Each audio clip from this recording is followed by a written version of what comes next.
जैसे तैसे अपना बचाव कर सका।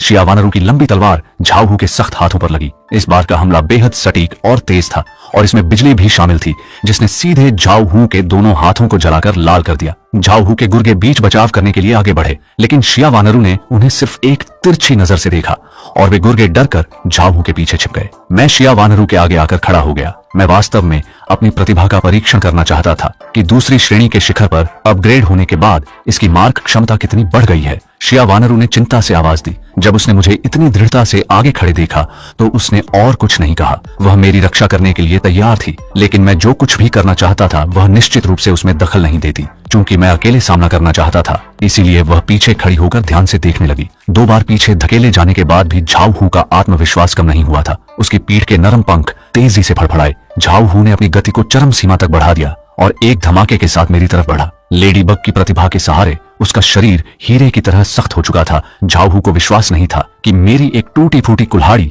उसके बचाव को भेद पाएगी। जब तक मैं उसकी ढाल को नहीं तोड़ पाता, तब तक उसे मुझे मार गिराने का मौका मिल जाता। मैं जोर से चिल्लाया और अपने हाथ में कायतियान कुल्हाड़ी उठा ली। स्तर बढ़ने के साथ कायतियान कुल्हाड़ी द्वारा आकाश और पृथ्वी को चीरने वाले वार के बाद ऐसा लगा जैसे शरीर पर एक ऊर्जा का कवच आ गया हो और वास्तव में एक काल्पनिक ऊर्जा की परत दिखाई देने लगी। कायतियान कुल्हाड़ी ने बिना चूके तेज ऊर्जा तरंगों की एक श्रृंखला छोड़ी जो लगातार चारों ओर फैलने लगी, जिससे हवा के झोंके और बवंडर उठने लगे। कुछ ही पलों के बाद झाओ हू की पीठ पर लगे सख्त पंख टुकड़ों टुकड़ों में टूटकर हवा में बिखर गए। झाओ हू का बचाव टूट चुका था। उसने विशेष रूप से रक्षात्मक प्रतिभा को चुना था, फिर भी वह मेरे एक वार को नहीं झेल सका। अपना इकलौता सहारा खोने के बाद झाओ हू का शरीर बेहद कमजोर हो गया। इसके तुरंत बाद कायतियान कुल्हाड़ी नीचे की ओर चली और सफलतापूर्वक झाओ हू की एक बांह को काट अलग कर दिया। खून पूरी जमीन पर बिखर गया।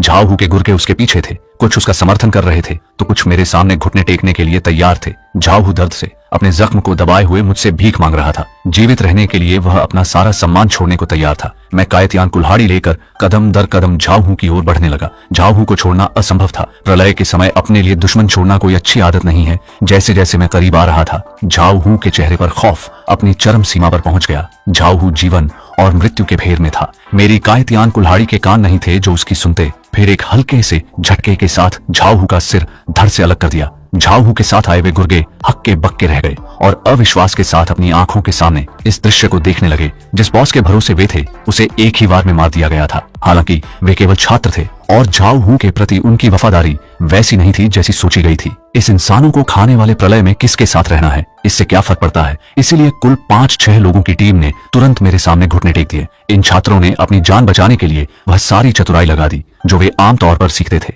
मैंने ज्यादा कुछ नहीं कहा, बस अपना सिर हिला दिया। मुझे परवाह नहीं थी कि ये लोग मेरे पीछे आते हैं या नहीं। जब तक वे पीछे आना चाहते थे, उन्हें आने दिया। अच्छा होगा कि वे मेरे लिए और अधिक राक्षसों को आकर्षित कर सकें। अगर बाद के चरणों में स्थिति स्थिर हो गई तो उनके साथ अपनी खुद की शक्ति का निर्माण करना कोई बुरा विचार नहीं था। एक चतुर छात्र ने मेरी प्रतिक्रिया देखकर बार बार धन्यवाद दिया और फिर चुपचाप पुरानी कक्षा 3 के छात्रों के पीछे जाकर छिप गया। बाकी लोग भी उसके पीछे हो लिए। इस तरह मुझे 5-6 और गुर्गे मिल गए। झाओ हू को मारने के बाद मैं उसकी लाश को पलटने के लिए आगे बढ़ा। जैसा कि उम्मीद थी, इस तरह के जागृत के शरीर में मिलने वाला आध्यात्मिक क्रिस्टल केवल निम्न श्रेणी का था, लेकिन मक्खी का मांस चाहे कितना भी छोटा हो, होता तो मांस ही है। मैंने आसानी से क्रिस्टल उठा लिया और अपने मन के विचार से उसे अपने शरीर के भीतर सोख लिया। दुर्भाग्य से इससे मिलने वाली ऊर्जा बहुत कम थी, यहाँ तक कि वह उसकी दूसरी श्रेणी के शिखर के स्तर को केवल थोड़ा सा ही हिला सकी। तुम जो नए आए हो, तुम्हें सुविधा स्टोर का सामान इकट्ठा करने के लिए 3 मिनट मिलते हैं। अगला लक्ष्य शहर का अस्पताल है। मैंने अपने पीछे सुविधा स्टोर की ओर इशारा करते हुए ठंडे स्वर में कहा, शहर का अस्पताल। अगर मुझे सही से याद है तो वहां शुरुआती चरणों का एक बॉस होगा।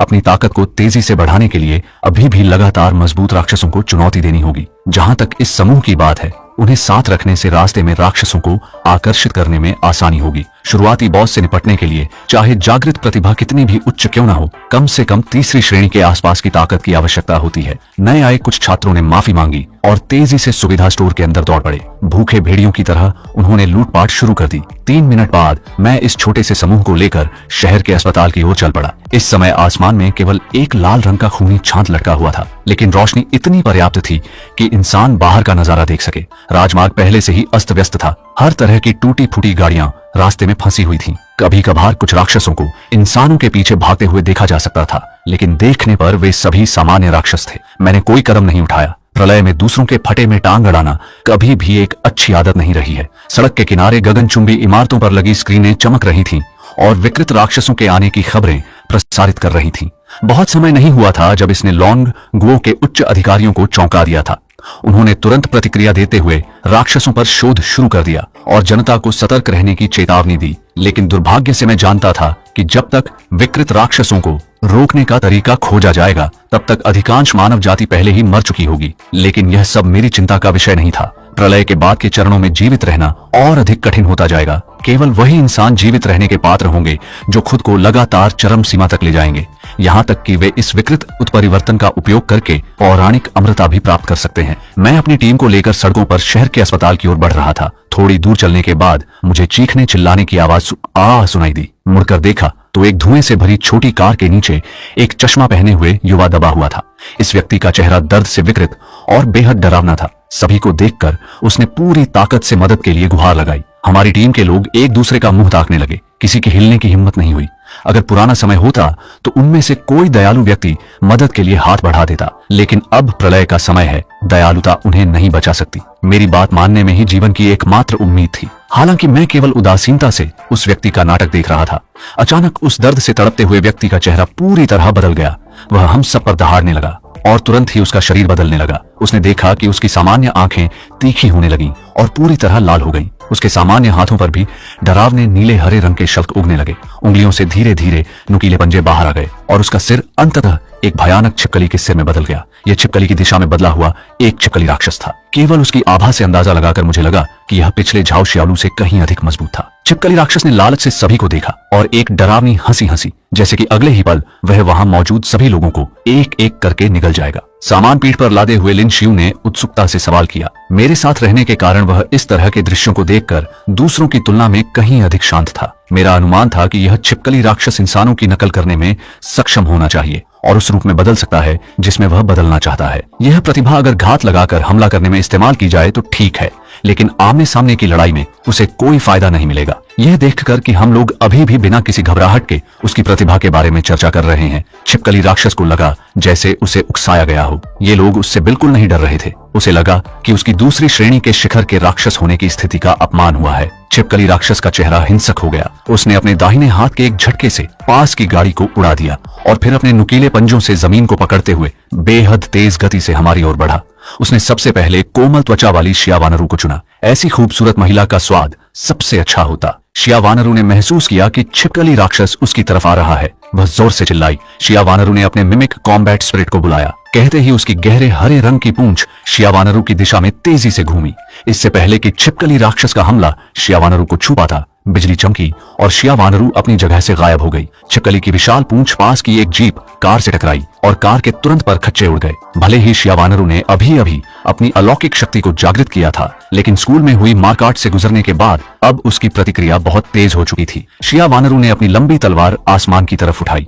उसकी आवाज बंद होते ही शिया वानरू द्वारा श्याओ यू पुकारी जाने वाली उसकी मिमिक कॉम्बैट स्पिरिट ने अपने पूरे शरीर को हिलाया और बिजली की तरह चमकते हुए छिपकली राक्षस को कसकर जकड़ लिया। छिपकली राक्षस अपने दांत भींचकर लगातार अपने शरीर को छुड़ाने के लिए छटपटाने लगा, लेकिन वह पहले ही दूसरी श्रेणी में पहुंच चुकी थी और A+ ग्रेड की मिमिक कॉम्बैट स्पिरिट थी। क्या उसे एक छोटा सा छिपकली राक्षस इतनी आसानी से छोड़ पाता? शिया वानरू ने अपनी दैवीय गड़गड़ाहट प्रतिभा कौशल को सक्रिय किया।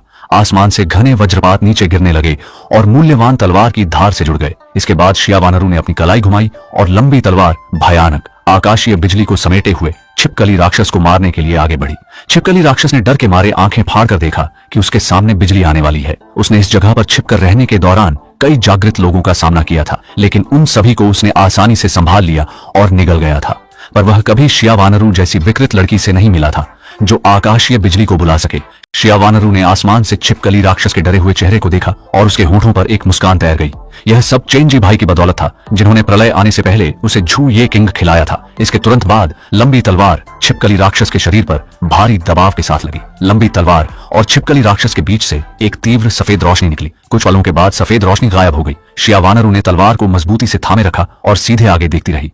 छिपकली राक्षस झुककर भारी सांसें ले रहा था। शिया वानरू के इस वार को खाने के बाद उसके शल्कों से खून की बूंदें टपक रही थीं। एक पल के लिए उसे ऐसा लगा जैसे उसके शरीर के सारे शल्क जिंदा ही उखाड़ दिए जाएंगे। सौभाग्य से उसके पास जागृत प्रतिभा रेड रॉक लिजार्ड आर्मर थी। रेड रॉक लिजार्ड आर्मर कम समय में शल्कों की रक्षात्मक क्षमता को बड़े पैमाने पर बढ़ा सकता था। साथ ही इस स्थान पर इंसानों को खाकर छिपकली राक्षस पहले ही दूसरी श्रेणी के शिखर पर पहुंच चुका था। उसे मारना इतना आसान कहां था। छिपकली राक्षस पागलपन की स्थिति में आ गया। उसके चेहरे की मांसपेशियां बेहद भयानक हो गईं। एक गहरे काले रंग की शिकायत उसके शरीर के चारों ओर मंडराने लगी। इस पागलपन के कारण उसके शरीर की मांसपेशियां भी सूजकर बड़ी होने लगी। कुछ ही सेकंड में छिपकली राक्षस पहले से एक घेरा बड़ा हो गया। उसकी खून जैसी लाल आंखें शिया वानरू को देख रही थीं, जो पूरी तरह नफरत से भरी थीं। छोटे गुर्गे को शिया वानरू पर पूरा भरोसा था, लेकिन केवल मैंने देखा कि पिछले वार के बाद शिया वानरू के पास अब ज्यादा ताकत नहीं बची थी। उसके पास अभी भी युद्ध के अनुभव की बहुत कमी थी। उसने एक ही बार में अपना सबसे मजबूत घातक वार इस्तेमाल कर लिया था। उसे लगा था कि एक ही वार में काम तमाम हो जाएगा, लेकिन उसने यह नहीं सोचा था कि सामने वाले का स्तर उससे कुछ दर्जे ऊपर था और उसके पास रक्षात्मक प्रतिभा भी थी। इस हमले से न केवल सामने वाला मरा, बल्कि उसने खुद को एक निष्क्रिय स्थिति में डाल लिया था। छिपकली राक्षस के पास गजब की रिकवरी क्षमता थी। केवल एक छोटी सी सांस लेने के बाद उसकी शारीरिक ताकत आधी वापस आ गई थी। शिया वानरू ने भी हार नहीं मानी और अपनी अलौकिक शक्ति बादलों को पलटना और बारिश लाना को फिर से सक्रिय किया। उसके पैरों के नीचे सफेद बादलों का एक झुंड पैदा हुआ, जिसने उसे सीधे ऊपर उठा दिया और वह बेहद तेज गति से छिपकली राक्षस की तरफ झपटी। इस बार का हमला पिछले हमले की तुलना में काफी कमजोर था। छिपकली राक्षस ने ठंडी सांस ली और अपने दोनों पैरों से बेहद तेज गति से छलांग लगाई। केवल एक पल में वह शिया वानरू के सामने आ गया। शिया वानरू ने देखा कि नुकीले पंजे उसे पकड़ने ही वाले हैं, इसलिए उसे अपनी तलवार को आड़ा रखकर बचाव करना पड़ा। शिया वानरू को जोर से पीछे धकेल दिया गया। उसके पैर जमीन पर काफी दूर तक घिसटते चले गए और वह बमुश्किल रुक सकी। यह देखकर कि शिया वानरू छिपकली राक्षस को रोकने में असमर्थ है, वह उत्साह से चिल्लाते हुए शिया वानरू की तरफ बढ़ा। मेरी भारी आवाज गूंजी और उसी समय कायतियान कुल्हाड़ी बाहर निकली, जो सीधे छिपकली राक्षस के आगे बढ़ने के रास्ते पर जा लगी। असल में मैं लगातार लड़ाई देख रहा था और शिया वानरू को व्यावहारिक युद्ध का एक मौका देना चाहता था, लेकिन अब जब शिया वानरू कमजोर पड़ रही थी तो मुझे कदम उठाना ही पड़ा। छिपकली राक्षस गुस्से में दहाड़ा। उसने देखा कि मेरे शरीर से कोई बहुत मजबूत ऊर्जा तरंगें नहीं निकल रही थीं, इसलिए उसने मुझे सीधे एक साधारण जागृत व्यक्ति समझ लिया। मैंने धीरे से उत्तर दिया और फिर रहस्यमयी पीले काले रंग की आभा की लहरें उठी, जिसने मेरे शरीर को चारों ओर से घेर लिया और मेरी आभा भी लगातार ऊपर चढ़ने लगी। छिपकली राक्षस ने महसूस किया कि मेरी आभा उसके बराबर थी, जिससे उसका दिल दहल गया। मैंने कायतियान कुल्हाड़ी थामी और बेहद तेज गति से छिपकली राक्षस के करीब पहुंच गया। बिना कुछ कहे एक ही कुल्हाड़ी से सीधे उसके सिर पर वार किया। एक शक्तिशाली ऊर्जा तरंग ने छिपकली राक्षस पर ऐसा दबाव डाला कि वह हिल भी नहीं सका। छिपकली राक्षस के दहाड़ने के साथ ही उसने